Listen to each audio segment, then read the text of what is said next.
Bonjour chers frères et sœurs de l'église de l'I-Jésus. Aujourd'hui nous sommes le jeudi 18 février 2021. J'aimerais aujourd'hui vous lire deux textes qui nous relatent deux guérisons effectuées par Jésus. Le premier se trouve au chapitre 4 de Jean, à partir du verset 43 jusqu'au verset 54. Un père de famille désespéré vient voir Jésus car son garçon est mourant. Et il lui demande de venir chez lui. Jésus lui répond en disant « À moins de voir des signes miraculeux et des choses extraordinaires, vous ne croirez donc pas. » Loin de s'offusquer par cette réponse et de la prendre personnelle, cet homme insiste. En fait, la réponse de Jésus s'adressait peut-être aux témoins de la scène.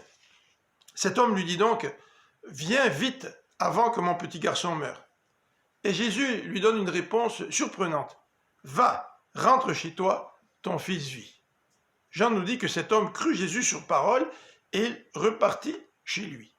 En chemin, il rencontre ses serviteurs qui viennent lui donner la bonne nouvelle, ton fils vit. Et il comprend à ce moment-là que la santé de son fils est améliorée au moment même où Jésus lui avait dit « Va, ton fils vit. » Jean conclut ce récit en nous disant dès lors, il crut, lui et toute sa maison. Le passage met l'accent sur la foi. Le deuxième texte que je voulais vous lire met l'accent sur l'intervention de Jésus le jour du sabbat. Il y avait un homme malade, paralysé depuis 38 ans. Jésus se trouve près de la piscine de Bethesda. Et lorsque l'eau commençait à bouillonner, le premier malade qui était plongé dans la piscine était guéri. Jésus, sachant que cet homme est malade depuis longtemps, lui demande « Veux-tu être guéri ?» Il veut certainement faire appel à sa volonté, mais cet homme de répondre « Moi, je n'ai personne pour me conduire dans la piscine lorsque l'eau commence à bouillonner. » Et Jésus lui dit « Eh bien, lève-toi, prends ta natte et marche. » À l'instant même, l'homme fut guéri, il prit sa natte et se mit à marcher. Mais cela se passait un jour du sabbat, nous dit Jean 5, verset 9.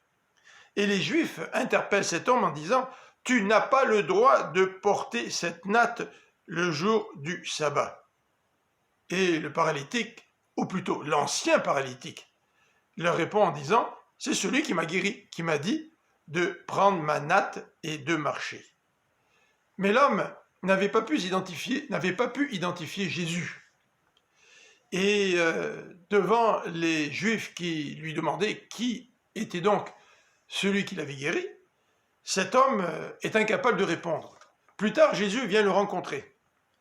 Et l'homme, au verset 15, annonce aux Juifs que c'est Jésus qui l'a guéri.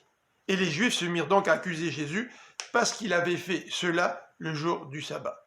Ce texte ne met pas l'accent sur la foi de l'homme qui était paralytique, mais met plutôt l'accent sur Jésus, qui a l'autorité sur les rituels religieux, dont l'intervention n'est pas limitée par les rituels religieux. Je vous souhaite une bonne fin de journée et je vous donne rendez-vous à demain. Que Dieu vous bénisse.